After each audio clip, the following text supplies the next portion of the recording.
Shalom, all praises to Yahweh, BaShem double honors unto the apostles and elders of Great Millstone who rule well, and shalom to the hopeful elect. This video is called Good Name. I'm Paya Allah from the GMS London camp. This is just going to be a quick sit out the fountain of life, baby. Alright, the cisterns, drink water of thine own cisterns, man.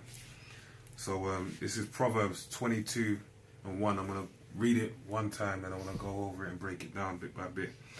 So Proverbs 22:1. A good name is rather to be chosen than great riches, and love and favor rather than silver and gold.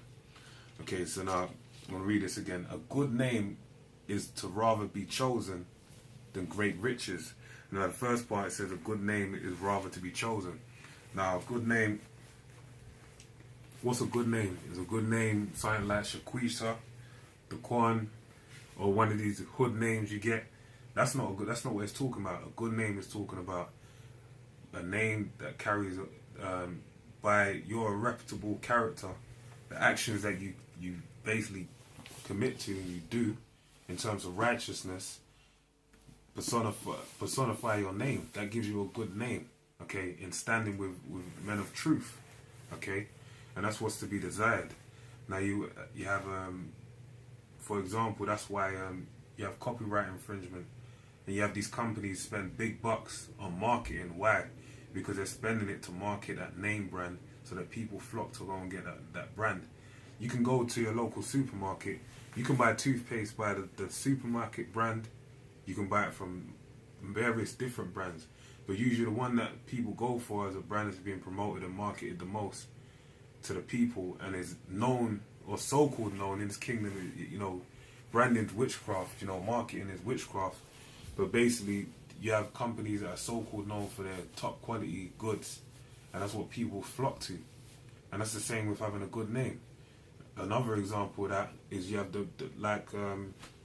showing you how seriously a name was taken. The Wire, man. You had Marlo Stanfield when he was the scene when he was in prison, and he actually says my name was my name. Okay, because he said he basically found out in prison that another guy was talking about him, and he took it very serious because when he found out his name was being spoke of, he wanted to make sure that he said, look, word's going to get back out there that word never got to me, because basically he stands upon his name. And that's the same way we ought to be for the name of Yahweh BaShem El. We're meant to be riding out for his name, and then being part of his spirit, the temple of the Most High, the house of Yahweh BaShem El, the body of Yahweh Shai. We're meant to go out the same way, because guess what? We're all lively stones. We represent bricks within the faith. Lord willing, if you believe you're of the elect, you represent a brick. And your name, the names that are written upon the walls of that are going to be written upon the walls of Jerusalem, is going to be the names of the elect. So that shows you how that is the penultimate, not the penultimate, but the highest level, the ultimate level of having a good name, being of the elect and having your name sealed upon the walls of the elect of Jerusalem. Okay, and it says rather to be chosen than great riches. Okay, now a good example to show you that when you read Proverbs 10:7, it tells you the righteous name. I could read it very quickly. This is Proverbs 10. This might be 9.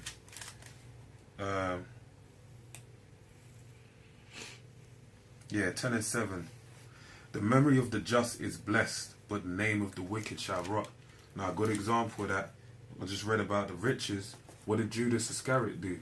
He sold out the law for a bag of silver, okay, in which he built a field, and it's called Al-Qadama, I believe, which is field of blood. Now that's a good example of your name being ill, okay, and he actually sold out for riches, okay, and that's why his name rots, even to popular culture till this day. And we were in the place we went to today, the diner, the restaurant we went to. You had some satanic vibration.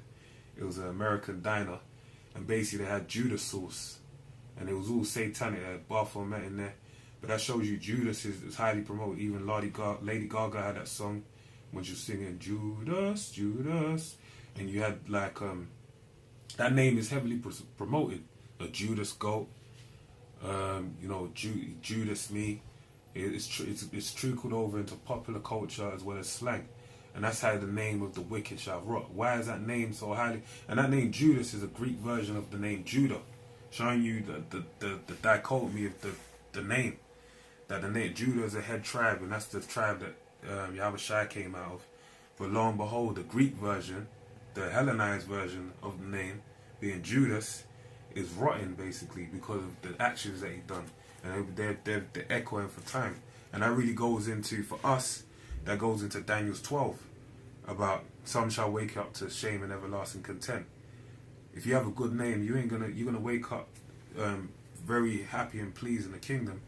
Whereas if you have a bad name, what you're gonna do, you're gonna wake up with shame and content. Alright?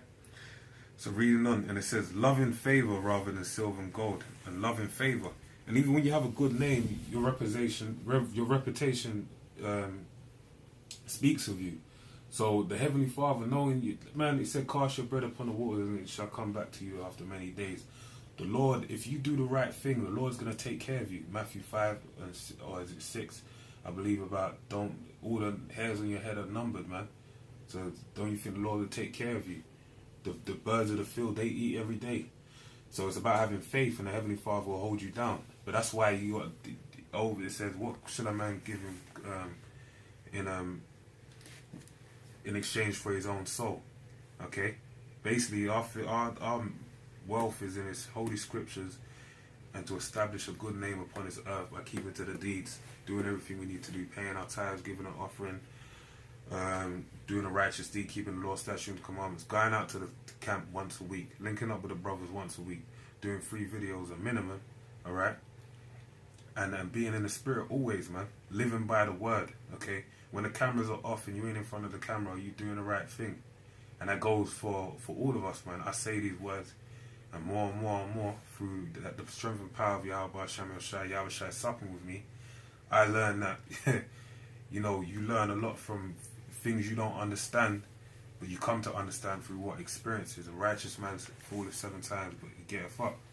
Alright? But that's the Lord supping with you, the chastisement of the Lord. And that's how you obtain what? A good name. So with that, man, I pray you edified. Shalom. Shalom.